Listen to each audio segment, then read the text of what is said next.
Waalaikumsalam warahmatullahi wabarakatuh. Iya, alhamdulillah kali ini kita berada di podcast Mandarnesia. Mandarnesia kedatangan tamu nih.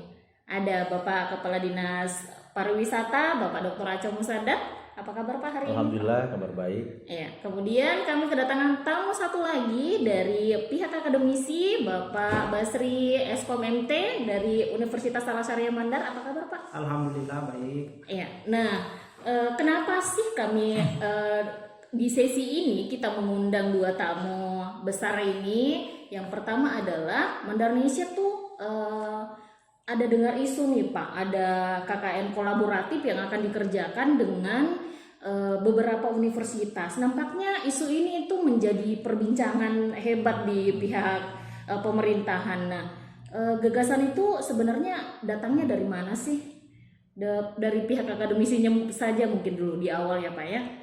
Karena kayaknya ini tarikannya lebih kuat ke akademisinya kayaknya. Iya, sebenarnya untuk program kolaboratif ini sebenarnya semuanya saling terkait. Jadi bukan hanya dari sisi akademisi atau perguruan tinggi, tapi memang semangat program ini karena beberapa perguruan tinggi kan dengan program pengabdian masyarakat ya yang melibatkan mahasiswa dosen dalam kegiatan KKN yang selama ini kan masing-masing berjalannya. Nah, benar. Ya, tentunya mereka juga punya program-program untuk langsung ke desa, langsung ke masyarakat. Tapi ini ada gap, ada masalah ini. Karena masalah yang paling tahu tentang masyarakat kan harusnya pemerintah daerah. Ah, benar. Nah, program visi misi bupati pasti itu sudah diramu untuk melihat bagaimana situasi, apa yang menjadi program pemerintah, apa yang menjadi isu pemerintah saat ini. Itu kan ada di pemerintah daerah. Ya, benar. Nah, yang gap selama ini karena kita lihat memang termasuk dari kampus kami Universitas Al Azhar Mandar, walaupun selama ini banyak berkoordinasi dengan OPD dan dengan pemerintah daerah, tetapi kita lebih banyak memang langsung turun ke desa di program KKN, sehingga kita menganggap dengan program kolaboratif ini melibatkan beberapa perguruan tinggi sudah saatnya mungkin kita datang bersama dengan beberapa perguruan tinggi, bertanya, berkoordinasi dengan pemerintah daerah, dan kebetulan waktu itu kita bertemunya dengan Dinas Pemuda Olahraga Pariwisata, dan memang ini menjadi menarik setelah kami bertemu berdiskusi lepas di beberapa, kalau tidak salah di bulan 1 waktu itu kita berdiskusi lepas tentang program-program pengabdian masyarakat, dan ternyata sektor pariwisata dan ekonomi kreatif ini menjadi sesuatu topik yang menarik karena ternyata setelah kita lihat ini menjadi multidisiplin terkait dengan KKN yang memang multidisiplin. Ini menjadi menarik. Yang setelah kami berdiskusi, ini diskusinya antara beberapa perguruan tinggi dengan Dinas Pariwisata, akhirnya berkembang. Yang tadinya kami hanya antara perguruan tinggi, beberapa perguruan tinggi kita ajak, kemudian pemerintah daerah. Ternyata setelah kita berdiskusi, wah ternyata ini menarik kalau kita libatkan pihak yang lain. Akhirnya berarti dari sesi ini, dari pertemuan itu, Pak Kadisnya yang mulai menggali lagi ya, kayaknya menarik nih ya dilakukan kolaborasi ya. Ya, jadi ide-ide itu akhirnya muncul karena memang kalau prinsipnya kalau kita sendiri yang berpikir tentunya ya itu akan lebih sempurna kalau misalnya banyak yang memberi masukan. Nah, makanya lewat diskusi dengan Pak Kadis dan beberapa perwakilan perguruan tinggi waktu itu kita coba ajak berdiskusi, akhirnya ide tentang melibatkan pelaku usaha, ide tentang melibatkan komunitas, bahkan media di program ini itu akhirnya muncul. Jadi program kita kolaborasinya bukan lagi antara perguruan tinggi, lintas perguruan tinggi dengan pemerintah daerah, tetapi menjadi pentahelix. Ada 5 pihak yang terlibat. Nah, ini menjadi menarik. Besar ya cakupannya ya. Nah ini, jadi saya kira sejarah awalnya begitu, dan ada banyak tahapan yang kita sudah kerjakan.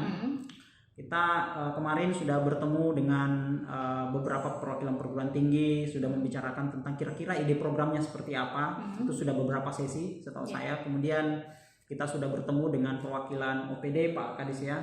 Kemudian kita juga sudah bertemu bahkan dengan Bupati, diskusi bincang ya, walaupun belum secara teknis, tetapi bincang-bincang tentang program ini, dan alhamdulillah beliau sangat mendukung program ini.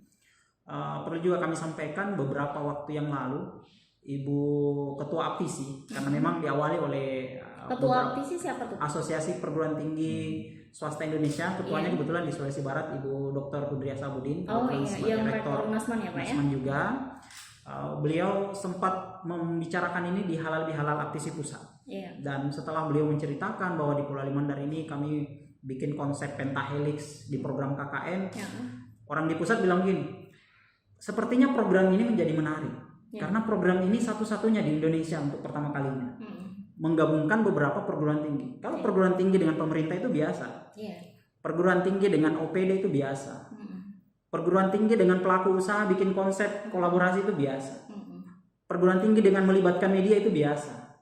Tetapi melibatkan perguruan tinggi dengan multi perguruan tinggi, ada beberapa perguruan tinggi melibatkan itu semua, ini menjadi menarik karena belum pernah terjadi di Indonesia. Gitu ya. Nah, ini menjadi nilai plus Pak Kadis ya, konsep ini menjadi menarik. Oke, tahan dulu Pak Basri. Sekarang saya mau kembali dulu ke Pak Kadis ya. Nah, kira-kira Pak, dari perbincangan awal tentang KKN kolaboratif ini gimana nih respon Bapak? Jadi kan sebenarnya dari awalnya ya, Pak Bupati dalam berbagai macam sambutan ya selalu beliau menyampaikan bahwa memang perlu setiap OPD itu membuat sebuah inovasi.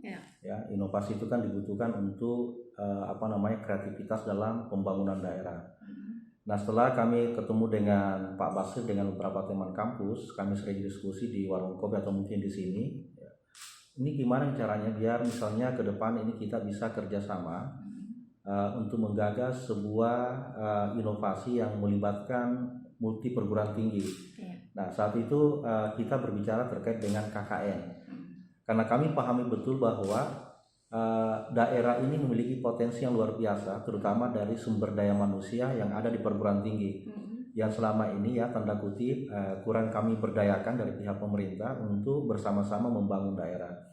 Nah, sehingga di saat itulah kita mencoba membincangkan kira-kira apa ciri khas yang perlu kita dorong untuk sehingga beda dengan yang lain. Nah, sehingga muncullah ide dan gagasan bagaimana kalau kita melibatkan berbagai macam perguruan tinggi dengan latar belakang multidisiplin ilmu. Nah, di Polewali Mandar ini kan saja ada 8 perguruan tinggi ya. Ada 8 perguruan tinggi swasta dan tidak menutup kemungkinan juga kita akan libatkan dari luar Polewali Mandar. Nah, sehingga di saat itu muncullah gagasan bagaimana kalau kita dorong KKN kolaborasi kepariwisataan dan ekonomi kreatif. Karena alasan kami bahwa dari aspek pariwisata dan ekonomi kreatif inilah salah satu indikator membuat daerah itu maju. Itu yang pertama. Kemudian kedua, dari pendekatan kepariwisataan dan ekonomi kreatif itu sangat bisa dimasuki oleh semua kampus. Semua kampus, tinggal mereka akan menyesuaikan. Kemudian ketiga, OPD yang akan terlibat juga akan semakin banyak. Karena seperti dalam diskusi kami dengan pihak kampus beberapa kali bahwa di program ini nantinya itu ada memang program lebih kepada spesifik, kemudian juga lebih kepada umum. Yang mungkin lebih spesifik itu adalah yang dimaksud di sini adalah program-program KKN memang sudah berjalan selama ini. Nah, kemudian yang umumnya itu tentunya hasil dialog kami dengan pemerintah, dalam hal ini Bapak Bupati, Dinas Pemuda Olahraga dan Pariwisata dan seterusnya, sehingga nantinya kampus-kampus yang turun itu akan bekerja sama, berkolaborasi untuk mendorong tema besar yaitu kepariwisataan dan ekonomi kreatif. Nah, kepariwisataan ini itu bisa kita terjemahkan geser kemana-mana gitu kan. Nah, dari dinas pertanian juga bisa masuk ya, perindustrian, perdagangan. Sekarang kan lebih sekarang lagi viral wisata-wisata agro dan seterusnya. Kemudian dari aspek budaya, dinas pendidikan dan kebudayaan, apalagi dari dinas kesehatan itu sangat bisa disinkronkan masuk. Tentunya juga dari aspek perguruan tingginya nantinya. Nah, tentunya gagasan ini kemudian kita bicarakan bersama sehingga kita menyusun bersama-sama juknisnya ya. Nah, juknis kemudian ada rapat-rapat tertentunya sudah kita jalani beberapa hari ini. Target kegiatan ini berapa lama nih Pak? Kalau kegiatannya ini memang sesuai dengan program perguruan tinggi, jadi memang ini menjadi menarik untuk semuanya bisa berkolaborasi sebenarnya karena ini tidak merubah kebiasaan. Iya, jadi kampus yang terlibat itu ada saat ini ya, ada 5 kampus saat ini. Apa saja tuh? Unasman, Universitas Salah Syariah Mandar, kemudian IAI DDI, ya. Kita tahu IAI DDI konsepnya agama ya, lebih kental ke agama, keagamaan karena dia dibawa Kemenak. Termasuk juga Stein Majene, bahkan ini di luar Polewali Mandar. Ya. Kemudian ada Stikes Bina Generasi Polman, ini juga ikut terlibat. Kemudian STIEP, Sekolah Tinggi Ilmu Ekonomi dan Bisnis, Polewali Mandar. Jadi sudah ada 5 perguruan tinggi yang akan bergabung dengan kita dan ini tentu menjadi sangat multidisiplin. Iya, betul. Nah, ini menjadi menarik karena program multidisiplin yang selama ini dikerjakan dalam bentuk kegiatan KKN kan waktunya masing-masing ini ada. Betul. Kalau standar di perguruan tinggi untuk 3-4 SKS KKN itu biasanya dilaksanakan selama 40 hari. Iya. Jadi 40 hari. Tapi yang menjadi tantangannya adalah karena waktu pelaksanaan KKN di setiap kampus kan beda-beda itu. Ya, benar. Ya. Gimana Kalau- tuh ya. menyinkronkannya? Inilah yang butuh effort yang besar kita di awal ya. Pertemuan bahkan sudah sekitar 9 atau 10 kurang lebih Kali, ya. 9-10 kali pertemuan itu justru yang lebih banyak perguruan tinggi, pertemuan dengan perguruan tingginya. Kalau Kenapa pemerintahnya sih oke, tidak ada masalah karena kolaborasi program. Dengan perguruan tinggi karena menyatukan waktu yang sama. Kan tidak mungkin KKN-nya pelaksanaan KKN kita tidak di satu waktu yang sama. Iya. Ya, jadi konsep ini berada di KKN waktu yang sama selama 40 hari. Iya. Itu sesuai dengan standar perguruan tinggi minimal 40 hari untuk 4 SKS program. Tapi kita laksanakan di waktu yang sama. Nah, ini memang persiapan kita sejak bulan Januari karena rencananya ini setelah berdiskusi memang dengan beberapa perguruan tinggi dan OPD dan Pemda dalam ini Dinas Pariwisata kita sepakat itu pelaksanaannya di bulan Agustus September. Agustus September. Ya, Agustus September. Kenapa? Karena ada momentum yang kita kejar juga di situ. 17-an. Iya, 17-an. momentum 17 Oh, Agustus. 17 Agustus ya. Betul. Iya, jadi ini KKN kolaboratifnya kalau menurut saya bukan hanya menjadi KKN kolaboratif pariwisata dan ekonomi kreatif. Justru karena momentum 17-an ini menjadi KKN kebangsaan kayaknya. Iya, iya. Oh, gitu ya. Iya, karena multi kampus, multi etnik nanti ada di situ, multi alma mater, semua pihak ada di dalam. Jadi pasti sangat seru nanti nih di bulan Agustus. Luar biasa. Saya jadi penasaran nih gimana nanti pelaksanaannya. Iya. Nah, saya kembali lagi ke Pak Kadis. Pak Kadis, apakah pada momen ini keterlibatan untuk OPD yang lain itu responnya seperti apa? Apakah memang nanti mereka akan menyelipkan beberapa program yang akan dimasukkan pada program besar yang akan dijalankan? Oke, jadi tema kita kan kolaborasi ya. Iya. Jadi kolaborasi antara OPD dengan OPD, kolaborasi antara OPD dengan perguruan tinggi, kolaborasi antar perguruan tinggi dan perguruan tinggi, kolaborasi OPD dengan perguruan tinggi dan masyarakat dan akademik, kemudian juga dengan media seterusnya, dan juga masyarakat bahkan dengan perbankan. Jadi saya kira dengan adanya kegiatan ini itu sangat membantu program-program yang ada di OPD. Kami sudah berdiskusi dengan beberapa teman-teman kepala dinas dan alhamdulillah mereka rata-rata memberikan respon yang positif. Artinya dengan kegiatan ini mereka akan semakin ringan karena dibantu oleh mahasiswa. Saya kasih contoh misalnya, ini kan kita lagi membuat pemetaan kepariwisataan. Jadi Polewali Mandar itu sangat lengkap. Kita memiliki tempat wisata yang ada pantainya ya, kemudian ada juga underwater. Kita memiliki tempat wisata yang ada di pegunungan, kemudian ada juga middle land. Jadi pegunungan itu lebih kepada perkebunan, pertanian ya, kemudian di middle land itu ada persawahan dan seterusnya. Nah, tentunya dari aspek ini nanti teman-teman yang turun KKN dari kampus itu membuat analisa, membuat analisa bahwa desa A ini memiliki potensi ini yang belum digarap oleh masyarakat. Nah, kemudian ada potensinya, tetapi belum maksimal didorong dari aspek mungkin dari aspek penganggaran ya, atau mungkin dari keterlibatan orang-orang dari pihak swasta. Kemudian dari aspek regulasi. Nah, tentunya itu sangat membantu kita dalam membuat kebijakan. Nah, jadi kalau misalnya ini kan kadang masyarakat tidak paham bahwa di desanya itu memiliki potensi yang luar biasa, ya luar biasa. Kadang kalau orang luar melihat itu akan menemukan. Nah, tentunya itu bukan hanya omongan, tapi melalui sebuah analisa atau mungkin sebuah daripada kajian yang jangka pendek ini. Nah, harapan kami tentunya setelah adik-adik turun mahasiswa ini ada nanti semacam kebijakan kajian-kajian yang itu akan diserahkan ke OPD masing-masing. Nah, contohnya misalnya di desa Banutarejo kan, di sana luar biasa ada persawahannya ya. Kemudian bahkan kepala desanya itu merintis sebuah kebun di halaman rumah, kebun anggur. Nah, ini kan sebenarnya sebuah lompatan ide bahkan gagasan yang sudah jalan, tetapi kurang terpromosikan keluar. Nah, mungkin dengan turunnya adik-adik ini itu bisa ditularkan bagaimana caranya mengembangkan itu sampai sekitarnya gitu kan. Nah, itu yang pertama. Kemudian kedua, ini bisa dipromosikan bahwa desa ini memiliki potensi untuk wisata anggur. Wisata anggur itu digagas oleh kepala desa. Nah, kemudian kedua, ada juga desa di Tapango itu memiliki pemendam persawahan luar biasa.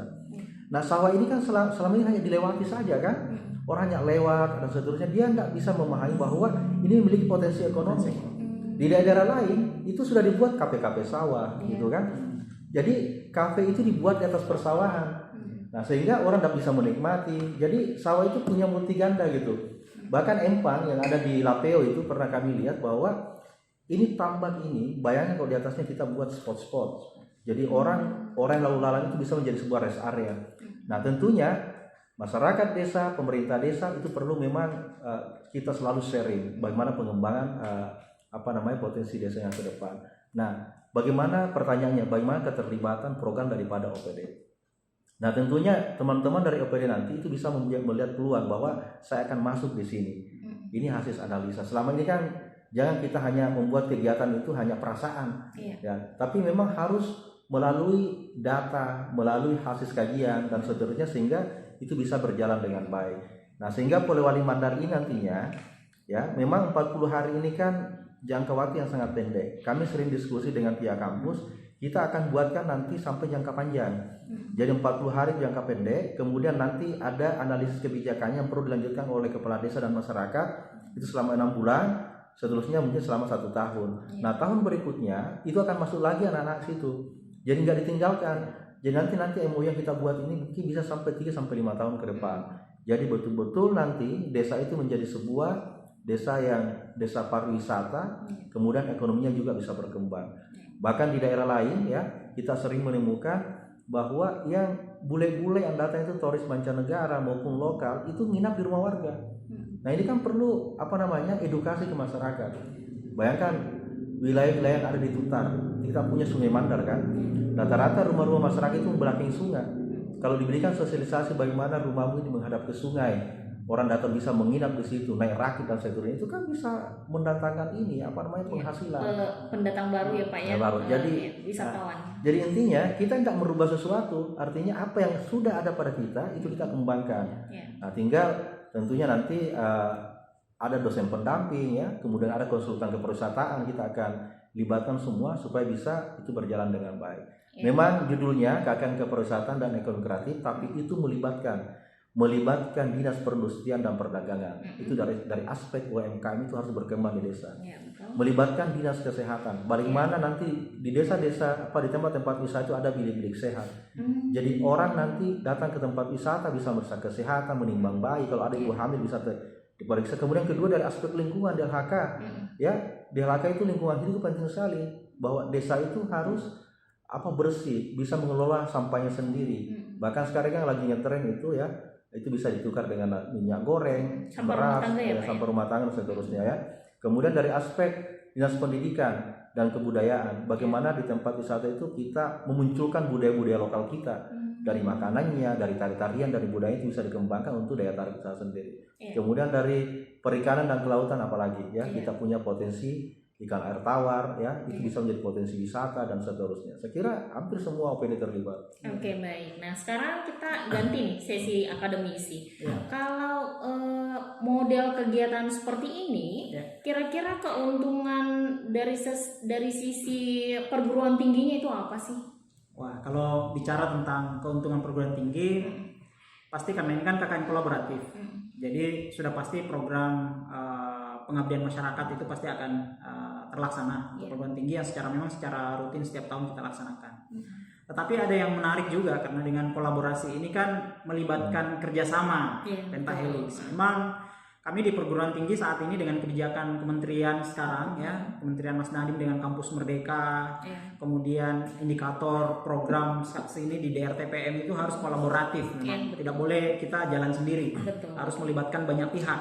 Nah, dengan program pentahelix KKN kolaboratif ini, kebijakan kementerian yang dititipkan ke perguruan tinggi dalam bentuk program kegiatan kolaboratif itu pasti sudah tercapai. Nah, kami juga di perguruan tinggi ini ada indikator kinerja perguruan tinggi. Apa Jadi, itu, Pak? Nah, indikator kinerja perguruan tinggi itu mencakup bagaimana aktivitas yang pertama itu terkait misalnya apakah mahasiswanya itu beraktivitas di luar kampus. Pasti kan sudah tercapai ini. Iya. Kemudian ada juga dosen beraktivitas di luar kampus. Inovasi dosen digunakan oleh masyarakat. Iya. Ya, itu juga pasti tercapai di kegiatan ini. Iya, betul. Kerjasama otomatis karena kan beberapa perguruan tinggi melaksanakan kegiatan bersama-sama. Jadi kerjasama antar perguruan tinggi luarannya sudah pasti tercapai. Perguruan tinggi kan dengan Pemda, Iya, itu juga pasti akan tercapai. Ya. Perguruan tinggi dengan komunitas-komunitas, MOU itu pasti juga akan tercapai. Dan begitu juga dengan pelaku usaha. Iya. Nah, bisa jadi dalam program kegiatan yang kita akan rancang nanti ada beberapa metodologi yang mungkin kita akan lakukan untuk menguak potensi desa. Kan setiap perguruan tinggi juga punya inovasi kan. Iya. Nah, momen ini bagi perguruan tinggi ini sebagai ajang bagaimana inovasi dosen yang tersimpan dalam bentuk penelitian, dalam bentuk kajian-kajian ini diterapkan ke masyarakat. Oh gitu ya. Nah, Berarti pada momen ini itu bukan hanya pada peserta mahasiswanya, bukan mahasiswa ya, saja. tapi dosennya juga bisa Dosennya. mengembangkan pengetahuan. Gitu. Ya. Hal yang menarik memang karena kan mahasiswa ber-KKN ini, Nah, ya, mendampingi masyarakat. Tetapi dosennya juga ber-KKN jadinya. Kenapa? Karena di program yang kita rancang ada kan DPL nanti, ada istilah DPL, dosen pendamping lapangan yang mungkin bertanggung jawab secara teknis, laporan, administratif, yang kemudian melihat, yang temani mengawasi, mahasiswa di menemani, posko gitu. tapi tidak tinggal ya. Oh. DPL tidak tinggal di lokasi. Hanya mungkin sesekali sesuai dengan agenda kita mungkin sekitar ya 5 kali kurang lebih lah datang membantu mahasiswa, mengawasi program. Ya. Tetapi kami juga ada istilah DPT di KKN tahun ini. Apa tuh DPT? Dosen pendamping teknis. Oh gitu. Jadi dari 5 perguruan tinggi yang saat ini akan melibatkan diri, semua dosen-dosen keilmuan, kan dosen pasti punya keilmuan masing-masing. Iya. Nah, mereka nanti akan melibatkan diri di program yang kita rancang. Jadi kalau misalnya programnya terkait dengan bilik sehat, itu kan butuh dosen yang bidang keilmuannya kesehatan lingkungan atau kesehatan keluarga, kesehatan komunitas. Nah, Jadi dari yang turun Stikes, dosen siapa tuh? ya dosen di bidang kesehatan. Di Unasman kan ada FKM bidang lingkungan, di Stikes Biges kentalnya memang kesehatan kan, kesehatan keluarga, keperawatan, kebidanan. Nanti mereka yang akan terlibat di sana. Jadi bukan hanya DPL yang mungkin hanya berapa orang, tetapi semua dosen di 5 perguruan tinggi ini pasti ikut terlibat untuk mendukung program itu. Jadi KKN kita bukan hanya mahasiswa bagi perguruan tinggi, bukan hanya dosen, tetapi juga kampus juga ikut terlibat. Kenapa? Karena ini dalam rangka pencapaian indikator kinerja perguruan tinggi. Nah itu, jadi gitu ya. ini menjadi menarik. Iya, nah sekarang nih balik lagi ke Pak Kadis nih. Kalau melihat memang Polewali Mandar Pak, ini kan belum ada wisata yang representatif nih. Kalau kita mau mengundang tamu dari luar mancanegara misalnya ya, mancanegara, apakah solusi untuk membuat sebuah kolaborasi ini adalah salah satu impian nih Pak Kadis? Pak Kadis kan baru ke Pak di pariwisata, gimana Pak? Jadi sebenarnya kayak gini. Polewali Mandar sebenarnya ini kan yang kita butuhkan bagaimana wisatawan itu bisa sustainable ya, berkelanjutan datang ya. Kita punya Bukan sekali ya Pak ya? bukan sekali. Kita kemarin punya program ya Polewali Mandar International Pole Art Festival. Jadi orang-orang dari luar itu kita undang ke Polewali Mandar, mereka yang menghibur kita ya. Jadi ada semacam pertukaran kebudayaan ya. Tapi harapan kami setelah itu ada lagi kunjungan. Nah, rupanya pendekatan kita gunakan saat ini adalah kita banyak bekerja sama dengan pemandu-pemandu wisata yang sudah bisa mendatangkan wisatawan-wisatawan dari luar negeri. Alhamdulillah dalam 2-3 bulan ini ya sudah mulai banyak berdatangan. Kita lagi kencang-kencangnya promosikan ini wisata underwater ya, snorkeling. Dan yang titiknya ada di Binuang, kemudian di Campalagian, tepatnya di Laliko dan Lapeo. Dan saat ini ada sekitar 11 wisatawan, rata-rata mahasiswa dari Amerika, itu sudah tinggal di Polewali Mandar beberapa hari dalam rangka juga ingin mengikuti festival penyu ya. Festival penyu akan dilaksanakan pada tanggal 14-16 Juni mendatang. Kami nanya kepada wisatawan itu, rupanya mereka sangat senang.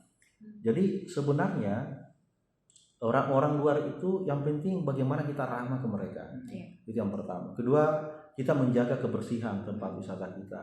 Justru mereka itu sangat suka tempat-tempat yang original itu. Kayak mereka nginap di rumah kayu ya, naik perahu nelayan ya, pemandunya pemandu juga dari nelayan.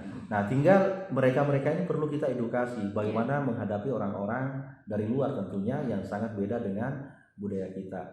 Nah, lewat pendekatan-pendekatan seperti itu tentunya membuat pariwisata itu sudah seperti membuat jembatan gitu kan. Jembatan kan bisa dikerjakan sampai 6 bulan sudah selesai. Iya. Tapi wisata itu harus memang secara bertahap. Hmm. Pertama, kita jangan selalu mengatakan lengkap semua baru kita undang, tidak seperti itu. Yang perlu kita kita datangkan, nanti pelan-pelan itu kita semakin benahi, kita benahi. Oh, tidak tunggu bagus dulu ya Pak ya? Tidak tunggu bagus dulu, kita benahi. Tentunya nanti ada masukan-masukan juga pemandu wisata, kemudian juga yang rumah yang mereka tempati nginap biasa melalui homestay itu sudah tahu, ya ternyata kita harus menyiapkan sabun khusus untuk mereka, kamarnya harus bersih, makan disajikan harus begini. Nanti tugasnya nanti saat kita KKN ini, bagaimana teman-teman dari Stikesbir dari kesehatan itu bisa memberikan edukasi kepada yang punya rumah homestay seperti itu, caranya memasak dengan bergizi seperti ini dan seperti itu kan pelan-pelan sebenarnya, dan ini bisa berjalan dengan baik. Dan kemudian yang kedua yang paling penting lagi adalah bahwa wisata itu harus kita melibatkan swasta, masyarakat. Kita kan lebih kepada regulasi, ya. Jadi kalau misalnya dinas pariwisata mengurus zona seperti itu, jadi seperti ini kerja kita, pelibatan kampus, ya, kelibatan akademisi, perlibatan masyarakat, kemudian pengusaha itu sangat penting. Coba kita lihat tempat wisata yang sudah maju, siapa yang banyak terlibat? Pasti masyarakatnya. Tentunya kita harus mempermudah regulasinya, ya, izin-izin tempat wisata. Kita harus memperbanyak pelatihan-pelatihan. Jadi kita memperbanyak aja pelatihan-pelatihan untuk pemandu wisata, membuka wawasan kepariwisataan supaya masyarakat paham. Dan yang paling terakhir adalah bagaimana masyarakat itu bisa memahami bahwa dengan mengelola pariwisata itu bisa meningkatkan kesejahteraan mereka. Gitu ya. Kayak gitu. Jadi contohnya misalnya satu kawasan tempat wisata, lain yang mengelola parkiran, lain mengelola homestay, ada warkop, ya, kemudian handicraft kan. Nah itu kan sudah hampir 5 yang terlibat. Jadi anak-anak muda itu bisa terlibat. Jadi satu kawasan wisata itu bisa menjadi itu lahan pekerjaan mereka. Nah, kayak gitu. Coba kita lihat di daerah yang sudah maju tempat wisatanya, tentu menjaga seperti itu. Apalagi kalau misalnya sepanjang masuk di tempat wisata itu sudah ada souvenir ya di depan rumah warga dan seterusnya. Jadi orang lewat lalu lalang itu pasti akan membeli. Jadi belum lagi travel ya, sewa mobil dan seterusnya, andong dan seterusnya itu kan banyak terintegrasi itu. Kalau kita pahami dengan baik. Nah, tadi gambarannya ketika posisi pariwisatanya itu dari segi keindahan alam misalnya, ya, potensi alam. Nah, ada tidak desa yang ditunjuk akan menjadi posko nantinya itu bukan dari alamnya. Kemudian kira-kira penanganannya seperti apa nih kalau mahasiswa KKN-nya masuk? Siapa nih Pak Kadisnya? Oke. Jadi kan gini modelnya ya. Ini kan sudah kita rangkum 53 desa. Ya, 53 desa. Itu dari semua kecamatan, Pak? Semua kecamatan. 53 desa itu diambil itu dari hasil pantauan dari teman-teman dari bidang promosi wisata. Kemudian juga ada masukan dari perguruan tinggi. Nah, kemudian masukan juga dari Pak Bupati. Coba ambil juga desa yang mereka anggap tidak punya potensi, tapi sesungguhnya mereka punya potensi, gitu kan? Itu dari. Apa tuh, Pak? Artinya gini, kan kadang masyarakat dia nggak tahu kalau desanya punya potensi gitu, ya kan? Misalnya di sini perlu kita punya misalnya air terjun, tapi air terjun itu nggak diapa-apain gitu kan? Nah, mereka punya sungai, tapi sungai itu hanya dipakai mencuci saja. Nah, mereka nggak tahu kalau itu menjadi sebuah potensi wisata. Nah, jadi itu kan bisa dikembangkan. Nah, jadi sebenarnya wisata itu tidak hanya pada aspek alamnya, juga makanannya. Ya, makanan, kuliner kan? Nah, kita kan paling suka kuliner. Kalau kita datang ke ke suatu daerah, pasti ditanya apa makanan khasnya, apa oleh-oleh khasnya. Nah, jadi kan itu kita perlu kembangkan. Misalnya di Polewali Mandar nih, kalau kita mau makan bopi api, bisa nggak tunjukkan di mana? Saya mau makan bopi api enak. Nah, Sukadundung mau di mana gitu kan? Kita kan masih mereka-reka nih. Sekarang belum ada yang betul-betul kita datang kan. Kalau misalnya Padang kan jelas rumah makan Padang ada berapa titik-titiknya kan, tapi rumah makan khas yang makan bopi api itu kan belum ada. Ada sih, cuman orang masih masih campur-campur di dalam. Ada di Wono, kemudian di sini kan, itu kan perlu kita memberikan edukasi ke masyarakat. Membeli kue misalnya di dalam kota kan belum ada pusat-pusat oleh-oleh dan seterusnya. Nah, inilah perlu kita rencanakan dengan baik, memberikan edukasi kepada masyarakat bahwa dengan ketersediaan ini itu pertumbuhan ekonomi semakin meningkat. Misalnya tadi pertanyaannya ya masalah potensi alam ya, jangan diragukan lagi. Kita punya negeri atas awan, ya. Kemudian kita punya juga air mancur, air terjun. Kita punya wisata kota. Itu titiknya pas di depan kantor bupati. Itu yang alun-alun. Itu warkop banyak sekali. Di tengah-tengahnya ada apa namanya? Wisata kuliner. Ada air mancur. Dan itu aksesnya apa namanya? Itu sangat dekat sekali. Kami sudah buat paket wisata. Paket wisata sebenarnya itu harus dibuat oleh swasta. Nah, tapi kita memulai paket wisata itulah nanti kami akan bagikan kepada teman-teman yang pelaku travel. Kalau di Pulauan itu kan banyak punya travel tapi masih travel haji dan umrah. Nah, belum ada yang melirik untuk travel wisata. Paket-paket wisata. Saya kira nantinya kalau misalnya sudah ada yang jalankan ini dan sudah berjalan dengan baik, itu akan dilirik bahwa ternyata punya potensi ekonomi yang luar biasa. Nah, selanjutnya nih ke apa namanya, ke akademisi nih. Kira-kira dari apa yang diharapkan nanti kolaborasi dengan perbedaan perguruan tinggi. Kalau dilihat di Universitas Al-Azhar Mandar kan multidisiplinnya mungkin lebih umum ya dibanding dengan yang kesehatan. Apa tidak ada kesulitan untuk menyingkronkan kegiatannya? Ini sinkronisasi program berarti ya, kita bicara program. Tapi sebelum itu mungkin saya tanggapi yang sebelumnya tadi. Bagaimana melihat potensi sebuah daerah itu, apakah memiliki nilai potensi untuk pariwisata dan ekonomi kreatif. Memang kadang karena kita sudah terbiasa kalau di daerah kita ini yang penting kalau kita bisa makan, minum, ya kebutuhan tersier itu tidak menjadi sesuatu yang kita kejar gitu. Di daerah kita budayanya kayaknya kurang lebih kayak seperti itu. Sehingga aspek-aspek kesejahteraan masyarakat ini sepertinya butuh disadarkan. Kenapa? Karena kita punya potensi. Nah, kadang untuk melihat potensi inilah yang mungkin dari Pemda atau dari daerah ini, pemerintah daerah membutuhkan akademisi. Karena yang melakukan kajian, yang memiliki ilmu bagaimana mengkaji, yang memiliki ilmu pengetahuan tentang bagaimana menganalisis konsep kesehatan yang ada di sana, keilmuannya kan digaji di perguruan tinggi, dilakukan oleh akademisi. Nah, ini yang mungkin dikolaborasikan bersama. Nah, contoh misalnya kita mungkin tidak pernah mengetahui, mungkin sebagian besar kita tidak tahu bahwa sampah itu bisa menjadi wisata. Gimana tuh menurut? Analisa kami dan kunjungan kami di beberapa wilayah di Indonesia, bahkan bank sampah yang dikelola oleh desa itu menjadi wisata. Nah, kalau misalnya Pulau Mandar ini masalah adalah sampah, ayo coba kita rancang bersama bagaimana ada desa yang ditunjuk. Apakah desa perkotaan? Kalau kami biasa menyebutnya desa perkotaan dekat dengan daerah perkotaan. Ada juga desa yang memang daerahnya agak di pegunungan, Nah, kalau desa perkotaan yang dekat sekali dengan masalah sampah misalnya, itu kan bisa kita desain menjadi bank sampah misalnya. Tetapi konsepnya adalah wisata.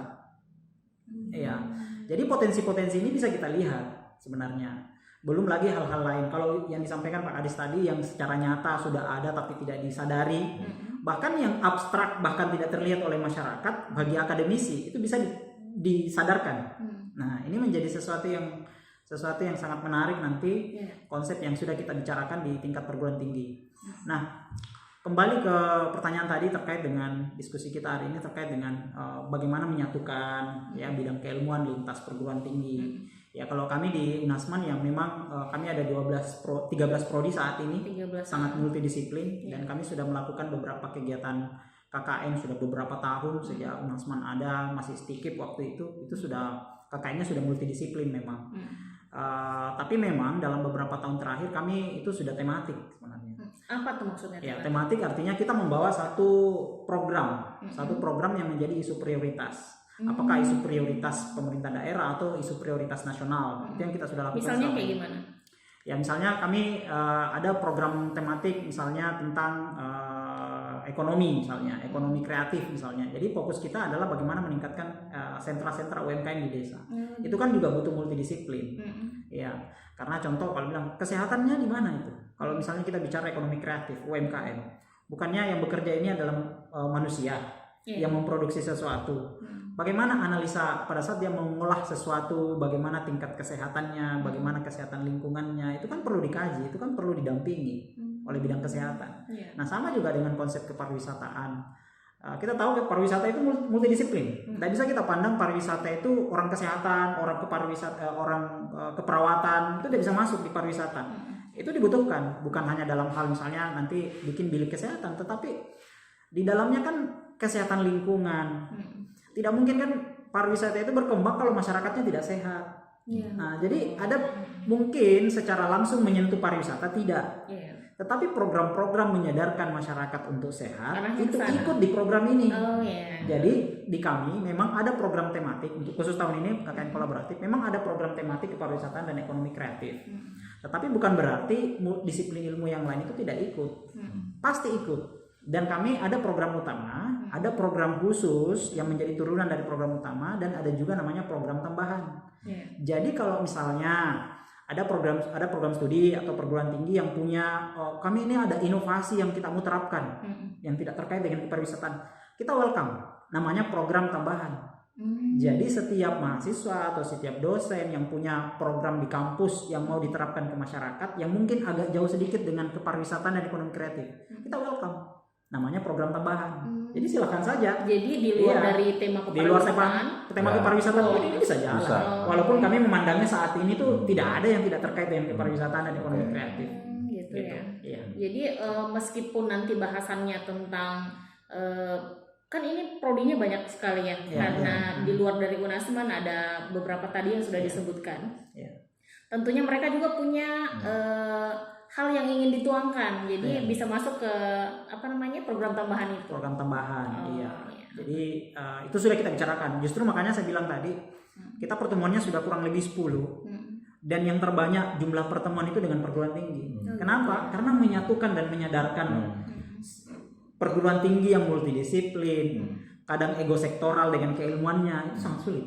Itu sangat sulit. Menyatukan waktu yang sama itu butuh kebijakan di unsur pimpinan perguruan tinggi. Nah, memberi kepercayaan mereka kepada kita yang mengelola program ini itu luar biasa. Sehingga amanah ini tentunya akan menjadi sesuatu yang sangat besar.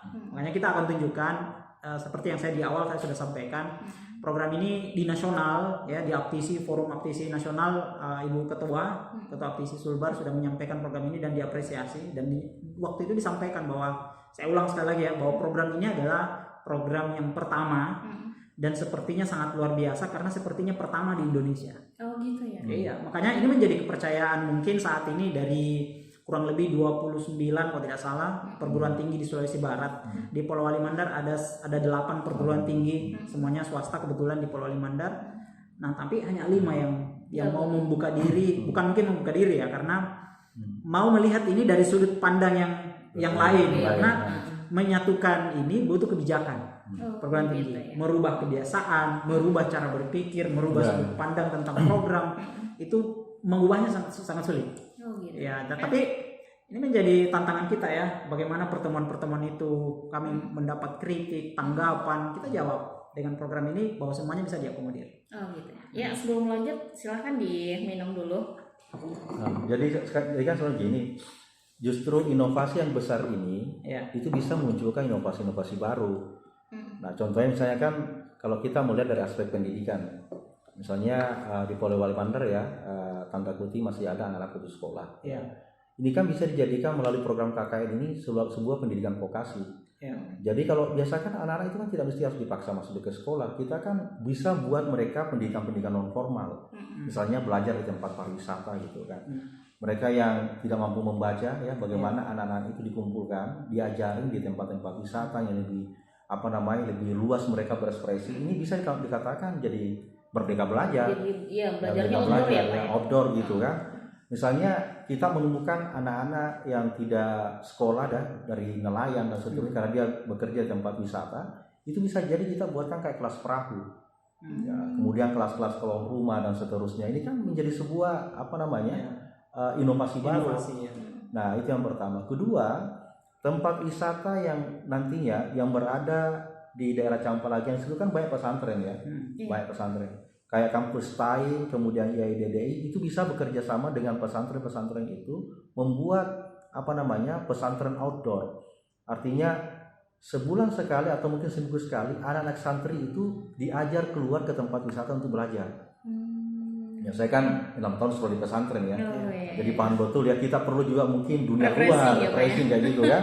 Jadi mungkin ada apakah namanya ngaji wisata atau seperti apa, ngundang ustaz untuk ceramah kuliah umum atau ngaji secara umum, itu bisa kan di tempat wisata. Nah, apa keuntungannya? Pertama, tempat wisata kita kunjungannya semakin banyak. Ya, tentunya juga pelaku-pelaku usaha di sekitar situ itu akan laku tentunya, karena saja akan minum, akan makan. Nah, ini kan bisa kita buka. Bahkan kami dorong nanti melalui Dinas Pendidikan, melalui program KKN nanti ini, itu ada MOU secara khusus dengan sekolah-sekolah SD dan SMP untuk belajar di tempat wisata sekali sebulan. Bayangkan anak PAUD, kalau mereka dibawa ya satu bis itu belajar di tempat wisata, pasti mereka akan sangat senang. Biasanya kalau anak TK-nya itu dibawa ke tempat wisata itu Pasti liburan saja, Pak ya. Iya, pasti juga orang tuanya akan ikut kan untuk melihat ini kan semakin berkembang. Berapa yang menggunakan media sosial dan seterusnya. Kemudian kedua, anak-anak SMP biasanya orang belajar matematika dalam kelas. Coba kita belajar outdoor. Ya, tempat wisata kan banyak di Polewali ini. Bisa mereka di sports center ya, bisa di alun-alun, ya kan? Nah, bisa di kanan ya, bisa mungkin kalau mau lebih ini lagi supaya lebih fokus lagi bisa di Gusun Toraja ya, di Pasir Putih. Ini kan perlu kita buka. Nah, siapa yang nanti menyampaikan nanti adalah itu hasil analisis daripada anak-anak yang turun. Nah, ini kan betul-betul bisa kita outdoor untuk mengembangkan tempat-tempat kita. Nah, itu yang kedua. Yang ketiga, kami juga sering kemarin dalam pertemuan dengan kepala desa, kami ingin ada 1 atau 2 desa menjadi tempat desa pelatihan. Jadi kalau misalnya kita ingin pelatihan ya, saya kan pernah di Bapeda, ingin mengerjakan dokumen-dokumen yang perlu konsentrasi penuh, kita nggak usah keluar daerah. Kita hanya ke desa itu yang memang fasilitas sudah ada gazebonya, kita nginap di rumah-rumah penduduk, kita diskusi di situ. Itu kan lebih ngetren sebenarnya. Uang kita nggak keluar, tapi kita kembangkan di desa. Nah, ini kan perlu juga kita buka ya mindset selama ini ya. Nah, ini kan sebenarnya peluang. Desa yang paling punya potensi untuk itu desa yang ada di dekat kota ini, kayak di Kecamatan Andreapi ya, di Matakali, kemudian di Wonomulyo, itu kan bisa ada 1 desa itu memang dicanangkan desa untuk tempat pelatihan. Bahkan kalau misalnya kita sering kan ada latihan kepemimpinan tuh dari Makassar, biasa sering datang ke sini. Nah, tinggal kita tunjuk kamu nginap di sini untuk melihat budaya Polewali Mandar. Nah, melihat budaya Polewali Mandar yaitu bisa ada 1 desa yang mendesai etalase Polewali Mandar di desa itu. Nah, gitu ini kan bagus kalau seperti ini. Ya, tentunya ini kan perlu ada diskusi panjang. Perlu ada tahapan. Salah satu tahapan yang kita buat ini adalah melalui KKN. Nah, tentunya di KKN ini harapan kami ini bisa sustainable berlanjut. Nah, program tentunya itu harus ada kurikulumnya. 3-4 tahun ke depan apa yang perlu kita capai. Jangan sampai hanya 1 kali angkatan saja, tahun depan tidak ada. Padahal kita sudah berjuang bagaimana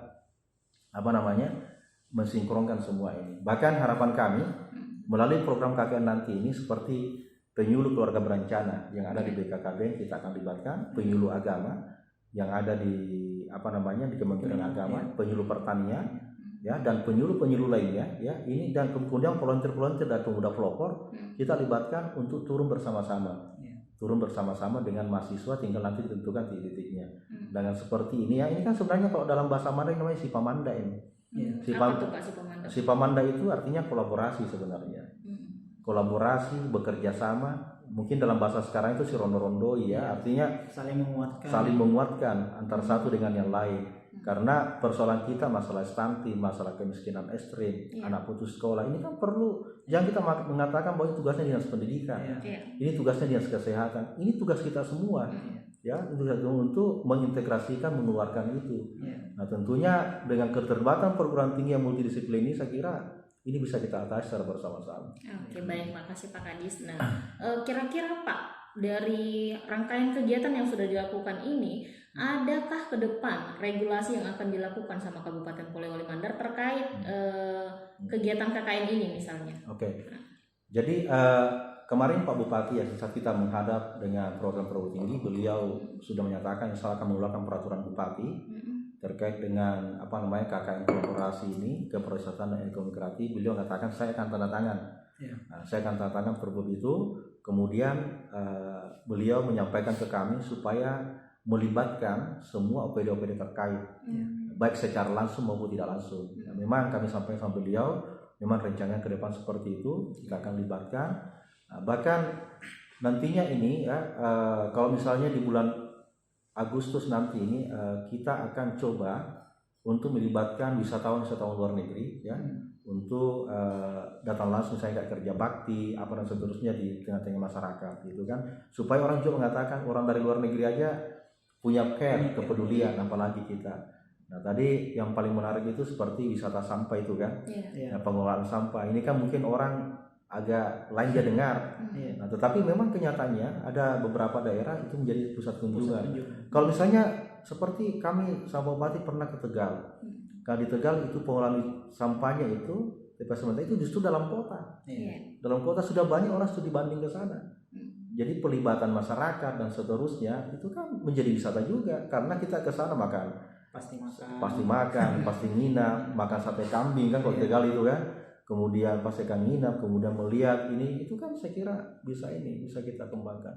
Nah uniknya di Pulau Limandar itu ya, saya tambahkan sedikit, di sini ada desa memang banyak kambing dipelihara di dalam. Nah, bisa jadi ke depan itu desa menjadi pusat peternakan kambing beberapa desa, dan itu menjadi tempat wisata. Kambing juga bisa ya Pak? Iya bisa. Jadi kan mahasiswa bisa datang melihat bagaimana memelihara kambing, anak-anak kecil itu kan melihat, bahkan wisatawan luar negeri bisa melihat langsung. Harapan kami setelah itu ada daging kambing yang dijual. Daging kambing dijual kemudian bisa makan di situ, bisa bawa daging kambingnya pulang, apakah dalam bentuk packing atau seperti apa. Di sini juga ada desa itu memang peternak ayam semua. Nah itu kan bisa sebenarnya. Jadi itu kan lewat mahasiswa ini nanti itu akan ada pemetaan. Ini bisa dikembangkan sapi, kambing, ya, kemudian unggas yang lainnya itu kan punya potensi yang luar biasa. Nah sekarang nih Pak, dari sisi akademisinya ya, mewakili perguruan tinggi yang lain tadi kan banyak disebutkan ya. Apakah nanti dari hasil kajian tentang beberapa hal tadi itu akan ada tindak lanjutnya dari sisi perguruan tingginya? Apakah bentuknya biasanya kalau perguruan tinggi ya penelitian kah atau apa? Keberlanjutannya bagi perguruan tinggi. Oke. Jadi saya kira harapan ini memang program ini berkelanjutan. Dengan program ini kita rintis, yang pertama adalah harapan kami ini bisa menjadi seperti agenda rutin lah, agenda tahunan mungkin. Jadi kalau misalnya nanti pemerintah daerah misalnya, atau mungkin di pemerintah provinsi lah, melihat ini menjadi sesuatu yang menarik, kenapa tidak? Khusus Sulawesi Barat misalnya, Pulau Mandar sudah memulai gitu ya. Ini menjadi kegiatan rutin kita setiap tahun. Jadi kalau momentumnya di Agustus September apalagi 17-an begitu, dengan program KKN kolaboratif ini bisa berlanjut dan programnya tematik terus ya. Mungkin kepariwisataan ekonomi kreatif menjadi program kita tahun ini. Ya, tapi kan bisa jadi tahun-tahun berikutnya mungkin lain lagi kalau ekonomi kreatif dan kepariwisataan misalnya sudah kita anggap yang merintisnya sudah cukup, tinggal ditindaklanjuti ya, mungkin tematik yang lain bisa kita kerjakan supaya lebih fokus. Jadi itu. Dan ini menjadi waktu dan konsep pelaksanaan itu menjadi sesuatu yang menjadi kegiatan rutin tahunan. Nah, makanya sebelum ini saya jelaskan yang tadi, saya sampaikan yang tadi, ada konsep kita di program ini. Kita kan yang paling menjadi tantangan kan pelaksanaan program, sehingga butuh juknis. Nah, menyatukan juknis KKN kampus 1, kampus kedua, kampus ketiga itu sulit. Sehingga kami setelah berdiskusi beberapa kali akhirnya kita susun juknis atau petunjuk teknis pelaksanaan program KKN kolaboratif. Dan ini menjadi unik. Pada momen itu masing-masing perguruan tinggi itu ngasih juknis. Ya, berikan juknisnya, kemudian kita satukan dalam program KKN kolaboratif dan nanti kita HKI-kan. Jadi kalau mau belajar tentang KKN kolaboratif melibatkan pentahelix, datang belajar di Pulau Limandar di Sulawesi Barat. Nah itu. Jadi dampaknya tentunya bagi perguruan tinggi keberlanjutannya pastilah. Karena biasanya kalau kami, begitu kita program pengabdian masyarakat, akan banyak gap yang kita temukan. hasil riset yang kita sudah lakukan di perguruan tinggi kan diterapkan dalam bentuk inovasi di masyarakat dalam pengabdian masyarakat. Tapi dalam proses pengabdian masyarakat kan ada temuan-temuan, mungkin ada gap-gap baru dari teori-teori atau pembelajaran-pembelajaran yang mahasiswa dan dosen lakukan di perguruan tinggi. Nah, ini bisa menjadi bahan penelitian berkelanjutan. Dan konsep inilah yang kami lakukan selama ini. Kalau di Unasman, konsep inilah yang kami lakukan selama ini. Begitu mahasiswa dan dosen ber-KKN, ya, kami mengumpulkan data-data yang dianalisis, itu menjadi bahan kami untuk mengusulkan proposal-proposal hibah ke pendidikan tinggi. Makanya tahun ini kita sudah ada program matching fund, ada 2 program yang sudah lolos. Sementara matching fund ini program kolaborasi juga antara mitra industri atau mitra pemerintah dengan perguruan tinggi. Ya, kalau ini ibaratnya 1:1, ya, antara program kegiatan dan anggaran dari mitra dan perguruan tinggi. Tapi perguruan tinggi yang dananya adalah APBN lewat Dirjen Dikti. Nah, alhamdulillah justru program itu bisa jalan tahun ini itu karena efek dari program pengabdian masyarakat dan penelitian-penelitian yang kita lakukan sebelumnya di kegiatan KKN. Jadi data-data, fakta yang kita temukan dalam program KKN itu menjadi bahan kami untuk meriset, menulis buku, membuat kajian berkelanjutannya, bahkan menjadi bahan-bahan ajar kami untuk mahasiswa. Sehingga update pengetahuan mahasiswa itu bukan dari buku-buku dan teori yang berada dari luar, tapi yang memang berasal dari kearifan lokal kita sesuai dengan hasil kajian, hasil pengabdian masyarakat sebelumnya di kegiatan-kegiatan KKN yang lalu. Sehingga kita menaruh harapan besar. Kalau yang lalu-lalu saja, misalnya Unasman, Stikes masing-masing melakukan kegiatan pengabdian masyarakat, KKN yang selama ini baik dosen mahasiswa mampu menghasilkan data dan informasi yang bermanfaat untuk mereka di kegiatannya selama ini, apalagi nanti kalau misalnya semuanya berkolaborasi. Iya, betul. Dan ini juga ada efek sebenarnya, side effect, efek samping dari program ini adalah ketika misalnya satu kampus dengan kampus lainnya berkolaborasi, maka itu akan memudahkan untuk meningkatkan kinerja perguruan tinggi. Karena kalau perguruan tingginya, misalnya contoh, dalam menulis artikel laporan, nanti kan salah satu luaran kita di KKN adalah artikel bersama. Kalau artikel ditulis oleh dosen Unasman dengan mahasiswanya, itu ya untuk mereka, hasilnya untuk mereka, hanya untuk Unasman.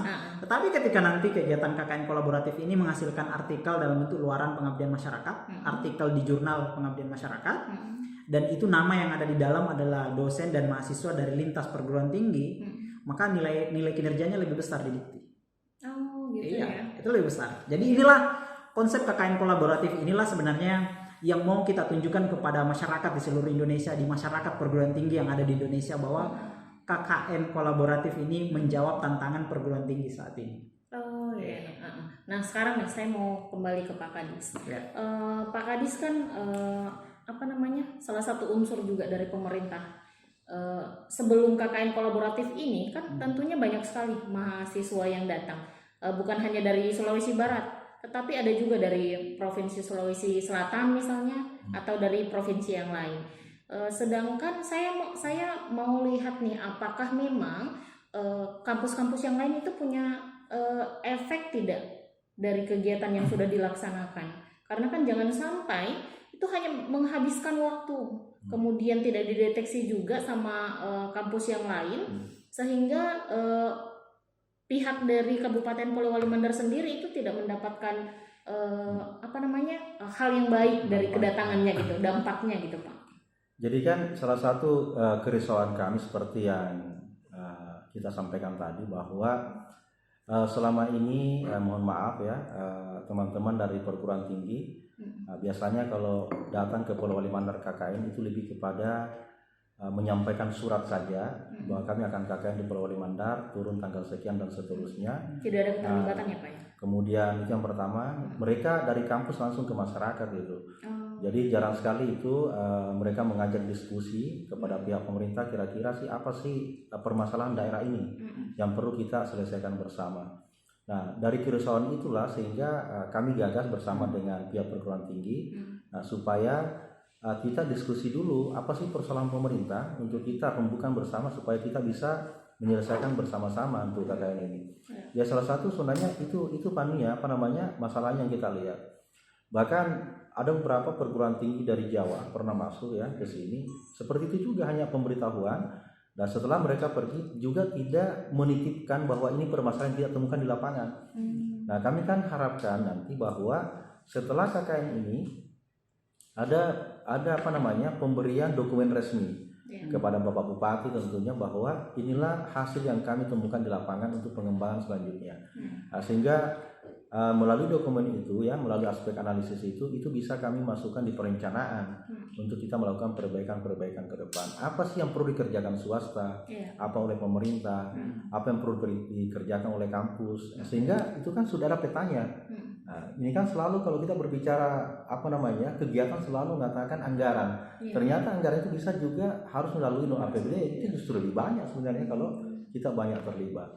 Nah, makanya melalui program ini harapan kami dari pemerintah ya bahwa di saat anak-anak turun ini mahasiswa ini itu ada nanti semacam dokumen diserahkan ke kita.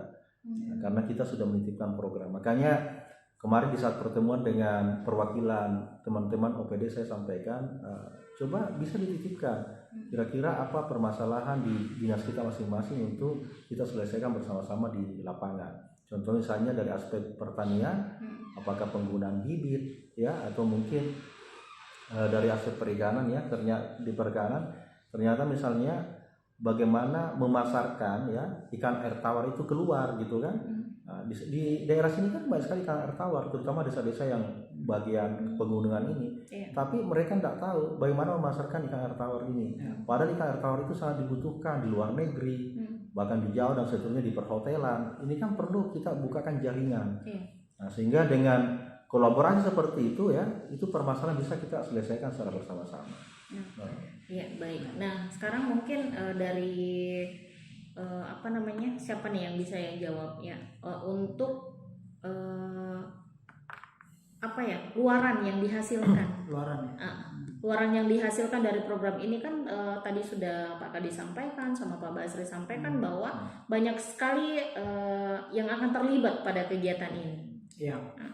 Mungkin tadi sudah disampaikan sih sebenarnya. Jadi kita pasti akan menghasilkan suatu rekomendasi karena 40 hari ini kan ya kalau misalnya desanya punya potensi mungkin sifatnya adalah mungkin kita membuat sebuah SOP atau analisis kira-kira kalau ini mau dikembangkan itu seperti apa gitu. Jadi mungkin lebih sifatnya rekomendasi.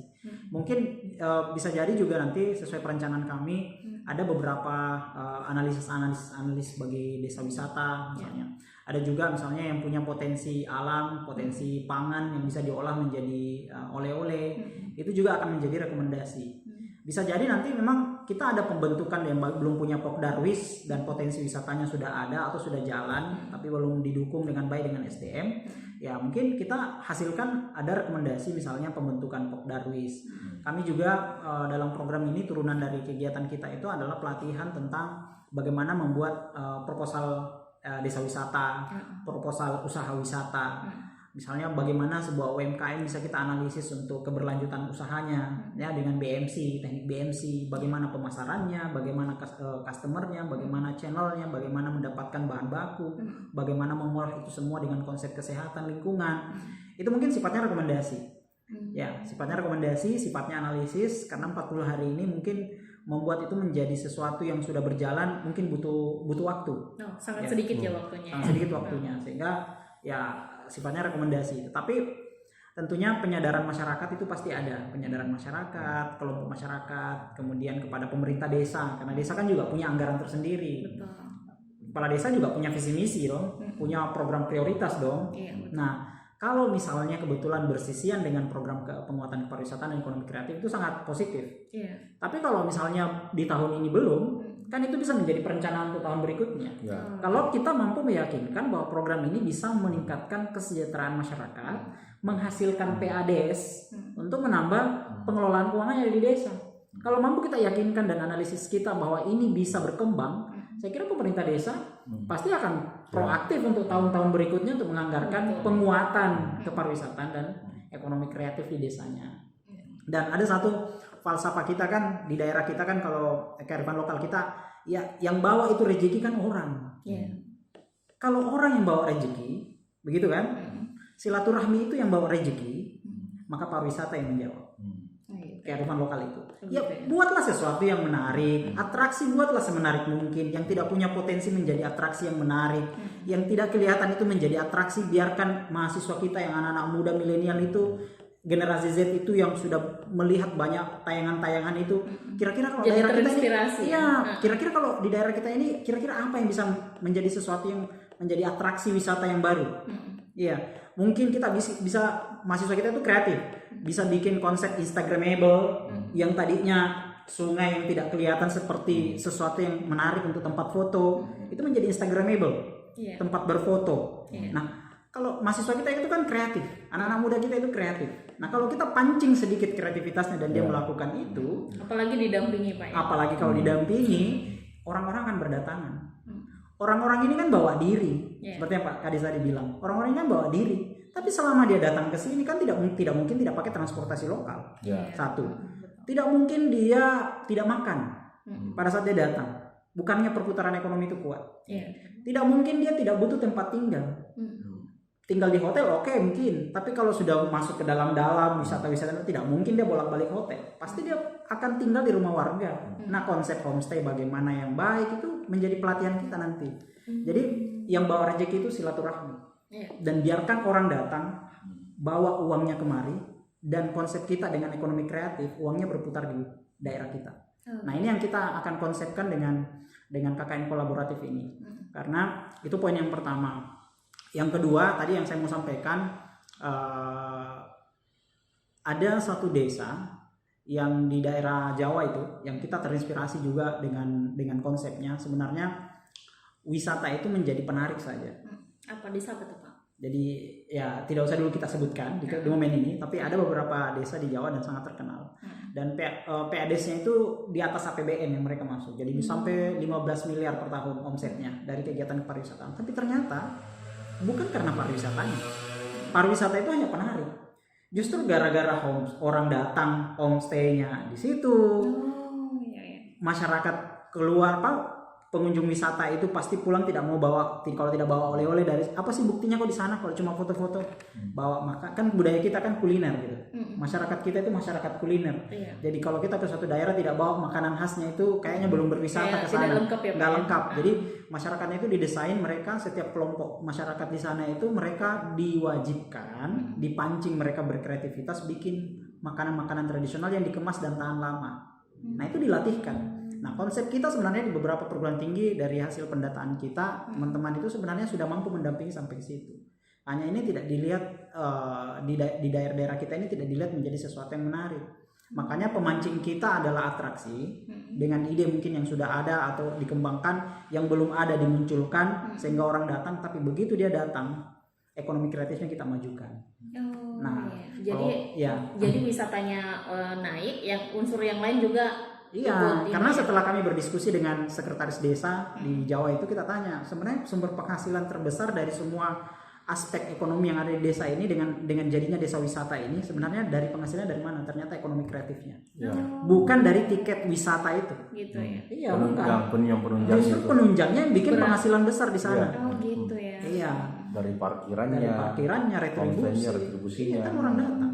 Jadi kan seperti yang kami sampaikan tadi bahwa wisata kan sebenarnya itu sebagai pemicu saja, sehingga nanti perputaran ekonomi itu semakin meningkat. Nah kan kami kasih contoh misalnya gini, ini kan Polewali Mandar kan pintu gerbangnya Sulawesi Barat, ya coba. Ini ratusan kendaraan lewat nih dari Makassar ke Palu, dari Palu ke Makassar, dari Mamuju ke Makassar. Nah sekarang bagaimana caranya mereka singgah di Polewali? Nah, itu kan, tentu ada daya tarik. Ya makanya kami dorong nantinya melalui KKN ini. Ya mereka ditempatkan di desa-desa yang memang sepanjang jalan ini itu ada analisanya kira-kira untuk jadi rest area yang mana yang pas gitu. Nah, jadi kan rest area itu kan sebenarnya bagaimana mereka singgah, makan, kemudian minum, ya, kemudian membeli oleh-oleh, balik lagi, kemudian foto-foto. Nah, dan soal itu kan sebenarnya sangat real sekali. Nah, jadi kita punya beberapa titik memang yang perlu kita kembangkan di Pambusuang itu ya. Pambusuang itu kan sebenarnya yang paling perlu kita promosikan ke depan itu ikan kering. Ikan kering di Pambusuang itu kan itu dijual di depan rumah-rumah warga. Bayangkan kalau ada UMKM masuk, ada investor yang melirik itu, diajari bagi cara mengemas, ya ikan kering itu dikirim ke luar negeri, ya bisa juga oleh-oleh ya, jadi mereka bisa beli dan seterusnya. Bahkan pasar itu bisa menjadi tempat wisata. Pasar itu, jadi orang kalau lewat ke Pulau Limandar, saya harus singgah di pasar ini, saya mau beli ikan kering, saya mau beli kue ini dan seterusnya. Jadi kan seperti itu sebenarnya perlu kita memang membuka mindset masyarakat bahwa ini punya potensi yang luar biasa. Nah kemudian yang paling penting lagi adalah bagaimana kita melalui KKN ini ada investor yang melirik, investor baik itu dari dalam maupun dari luar, untuk bisa bekerja sama dalam pengembangan kepariwisataan. Karena tanpa investasi itu kan sulit. Orang berinvestasi juga itu kan sudah jelas hitungannya. Harus ada hitungannya. Tidak mungkin tidak mungkin kalau dia masuk investasi kalau dia rugi, nggak mungkin ya. Pasti dia sudah ada hitungan. Melalui analisis yang dilakukan oleh anak KKN tentu mereka sudah punya perhitungan. Kalau saya investasi di sini, keuntungan saya dapatkan seperti masyarakat sekian.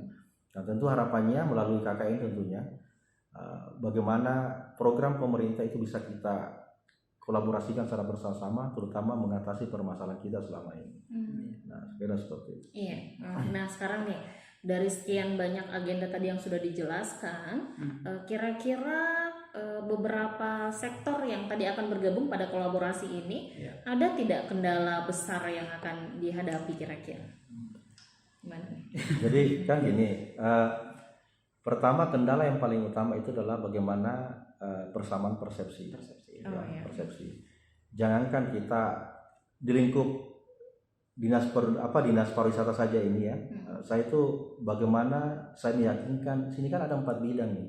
Beda-beda ya Pak. Ada bidang pemuda, bidang olahraga, bidang promosi wisata dan bidang usaha wisata. Saya kumpulkan kepala bidang bahwa program KKN pariwisata bukan punyanya promosi wisata saja dan usaha wisata, tapi juga itu terintegrasi dengan bidang olahraga dan pemuda. Apa contohnya? Bahwa di tempat wisata itu harus ada olahraga wisata. Nah, tolong disinergikan dengan program seperti itu. Mungkin nanti dari pihak kampus bisa memberikan ke masyarakat bahwa olahraga wisata yang bisa dikembangkan. Apalagi sekarang kan ada komite olahraga masyarakat. Itu kan bisa dikembangkan di tempat-tempat wisata. Jadi orang datang itu bisa juga berolahraga, memperkenalkan olahraga lokal seperti kayak Redi Papa, gitu kan. Redi Papa itu produk orang Mandar. Nah, tapi mana tempat wisata di Polewali Mandar ini atau di Majene misalnya Sumbar ini yang kita masuk ada Redi Papanya dan lain kan nggak ada kan? Nah itu kan bisa, itu anak-anak bisa memainkan dan seterusnya. Itu yang pertama. Kedua, pemuda. Nah pemuda ini, bidang pemuda harus memang mengambil fungsi peran di tempat wisata bahwa semua pelaku usaha di tempat wisata itu harus dipelopori oleh anak muda. Nah, dengan turunnya KKN ini itu capaian kerja kita akan terintegrasi semua. Nah setelah itu kami sosialisasikan, kemudian kami berangkat ke instansi-instansi teman-teman yang lain, keterlibatan UMKM dan seterusnya, kesehatan, pendidikan. Nah itu tantangannya pertama. Nah kemudian kedua, tantangan kita dengan perguruan tinggi. Seperti sampaikan Pak Basir tadi, itu kan sampai berapa kali pertemuan untuk meyakinkan. Nah tidak apa-apa lah, misalnya 5 saja dulu, tentunya nanti ke depannya itu kita akan evaluasi. Namanya juga pertama pasti ada kekurangan dan kelebihan. Nah yang banyak ragu ini adalah rata-rata mereka mengatakan bahwa ini hanya 1 kali, hanya 1 kali. Biasanya kayak gitu kan. Nanti kami mencoba diskusi, kita akan buat nanti MOU ya, bekas kerjasama bahwa ini bisa dilaksanakan 3-4 tahun ke depan supaya bisa betul-betul berlanjut dan sustainable. Kami tidak mau dengan program lain kalau sudah 1 kali tidak jalan lagi. Tapi memang 53 desa ini kalau ini jadi ya sudah fix semua, itu akan didampingi beberapa gelombang anak-anak KKN ke depan untuk dikerjasamakan. Ya, itu juga mengapa kita libatkan media. Karena begitu program ini diekspos secara terus-menerus, ini kan kita sudah persiapan ini. Dan selalu diekspos di media baik Instagram dan beberapa media lokal kita sudah mulai mempublikasi kegiatan-kegiatannya, termasuk Mandar Indonesia hari ini pakai podcast ini pasti disosialisasikan oleh pemirsanya. Tentunya melibatkan media ini memberikan efek samping untuk keberlanjutan. Kenapa? Karena khalayak akan lihat bahwa program ini memang butuh berkelanjutan. Jadi pemerintah daerah kan menjadi tantangan ini. Begitu kita mengatakan bahwa ini program sangat positif, berkelanjutan. Nah, kalau ke depan tidak dilanjutkan kan media akan menyoroti itu. Betul. Fungsi media kan ada fungsi kontrol juga kan? kontrol Jejak kebijakan, digitalnya kelihatan. kontrol Ya. publik kan, kebijakan publik itu kan media menjadi nilai strategis melibatkan mereka kan itu. Iya. Karena mereka mendokumentasikan setiap tahapan dan nilai plus dari program ini. Begitu ini tidak berkelanjutan, pasti media yang akan berkuar-kuar itu. Pemda kok tidak lanjutkan lagi tahun depan. Perguruan tinggi kok bubar kerjasamanya, ya kan? Media pasti akan melihat ini. Itulah pentingnya melibatkan media. Yang kedua side effect-nya adalah ketika melibatkan pengusaha, pelaku usaha, mereka lihat potensi ini, ataukah mereka mau berinvestasi misalnya. Ada produk lokal kita kemarin Pak Desa sampaikan kita punya kopra putih gitu kan, begitu itu terkuak sebagai ekonomi kreatif menjadi UMKM atau apa misalnya produksi kita bisa dipasarkan di luar atau bagaimana konsep kerjasamanya. Nah pelibatan pengusaha itu akan jadi program ini akan berkelanjutan karena pasti mereka melihat potensi itu dan ingin melanjutkan. Begitu dia ingin melanjutkan pasti dia akan mendukung program ini untuk keberlanjutannya pasti. Kalau pemerintah apalagi ya kita belum tahu kebijakan pemerintah daerah ke depan. Tetapi dengan pelibatan semua pihak kita semua mengetahui ini program positif ya pasti kita akan menjadi saling mengingatkan. Itu nilai positifnya lah kenapa kita optimis ini program bisa berkelanjutan tergantung komitmen kita. Memang tantangannya kan lebih ke paradigma ya lebih ke bagaimana memandang sesuatu itu menjadi sesuatu yang positif itu tergantung bagaimana cara pandang kita. Dan itu memang hal yang sulit meyakinkan orang, merubah cara pandang, merubah cara berpikir, merubah ego sektoralnya. Ya apalagi akademisi. Lebih kental kan kalau akademisi itu dari sisi ego keilmuannya. Nah, makanya menyatukan ini cukup berat, effortnya cukup berat. Jadi kadang nanti ketika ini sudah jalan, orang nanti akan melihat bahwa ini mudah. Padahal ini butuh effort yang sangat besar. Ya gitu ya. Ketika sudah jalan ya Pak ya. Iya. Nah oke. Saya melihat ada harapan besar dengan jalannya kegiatan ini. Banyak sekali hal yang sudah dibicarakan tadi oleh Pak Basri, oleh Pak Kadis tentang beberapa kegiatan yang nanti akan bisa berjalan beriringan. Saya harapannya besar sekali terhadap Polewali Mandar ini Pak. Apalagi Pak Kadis dengan tangan terbuka ingin membuat sebuah inovasi yang luar biasa, tentunya dengan ditunjang oleh pihak akademisi. Closing statement mungkin Pak, kaitannya dengan kegiatan ini dari Pak Kadis dulu. Saya kira kalau di era sekarang ini ya, kalau kita tidak membuka diri dengan pihak lain, saya kira kita tidak bisa bekerja dengan baik. Nah, sekarang ini kan eranya kolaborasi ya, apalagi dengan konsep pentahelix itu. Polewali Mandar kalau ingin maju itu memang harus dikerjakan bersama-sama. Dalam aspek saja, dalam semua aspek kita harus kerjakan bersama-sama. Dan jangan kita lupakan bahwa salah satu potensi yang ada di daerah adalah perguruan tinggi. Mereka memiliki sumber daya manusia yang kuat, yang terlatih. Ya, kita apalagi kalau kita libatkan melalui, saya kira apapun persoalan kita itu akan bisa kita selesaikan. Kemudian yang terakhir adalah bahwa kegiatan ini jangan kita katakan bahwa ini kegiatan dinasti A, tapi anggaplah ini kegiatan kita bersama-sama. Karena itu akan memberikan efek kepada dinas-dinas lain, kepada masyarakat, kemudian perguruan tinggi. Kebetulan kami bersama-sama dengan perguruan tinggi untuk menggagas ini untuk kita bisa bekerja dengan baik. Saya kira seperti itu. Iya, kalau dari kampusnya nih? Ya, saya kira hal yang cukup besar dari effort ini, dari usaha-usaha ini adalah bagaimana menyatukan persepsi. Itu yang paling berat. Sehingga paradigma kita terhadap suatu program itu penting untuk kita satukan. Jadi nilai pembelajaran kita selalu kita melihatnya apa yang menjadi positif, apa yang menjadi dampak dari sebuah kegiatan. Memang kegiatan ini melibatkan banyak pihak, melibatkan banyak pemikiran. Tentunya yang kita anggap sederhana itu ternyata bisa menjadi sesuatu yang besar. Tetapi kadang sesuatu yang besar itu bagi sebagian orang yang berpikir sempit itu pasti susah. Tapi kami sudah komitmen program ini mesti jalan dengan berbagai macam kondisi, nanti pengkondisian kita baru membuat segala konsep. Ini bukan sesuatu yang dikonsep oleh pengambil kebijakan di pusat. Ini murni lokal Polewali Mandar yang berpikir gitu untuk Indonesia, untuk dunia tentunya, untuk masyarakat kita. Tetapi saya cuma mau bilang begini di penghujung acara mungkin ini, saya ingin bilang seperti ini. Tidak ada yang bisa merubah daerah kita kalau bukan kita sendiri. Tidak mungkin UGM, UI, atau Unhas di Sulawesi Selatan yang paling dekat, kampus-kampus besar itu datang membangun Polewali Mandar. harus Polwali Mandar yang bersatu untuk membangun daerah ini. Saya kira itu yang mau saya sampaikan. Mudah-mudahan ini bisa menjadi sesuatu yang menggugah hati, menggugah pikiran. Sudah saatnya kita bersatu untuk membangun daerah kita. Terima kasih Pak Basri, terima kasih Pak Kadis. Sama-sama. Pada momen ini kita juga minta responnya, baik semua sektor tadi yang akan dilibatkan. Jika memang ingin terlibat pada kegiatan ini, silakan langsung berkoordinasi dengan Bapak Kepala Dinas maupun dari pihak perguruan tinggi. Ini akan sangat membantu terjalannya kegiatan ini lebih baik lagi. Terima kasih sekali lagi. Saya dari tim Mandarnesia, Naimir Mayani, pamit undur diri. Assalamualaikum warahmatullahi wabarakatuh. Waalaikumsalam Waalaikumsalam warahmatullahi wabarakatuh.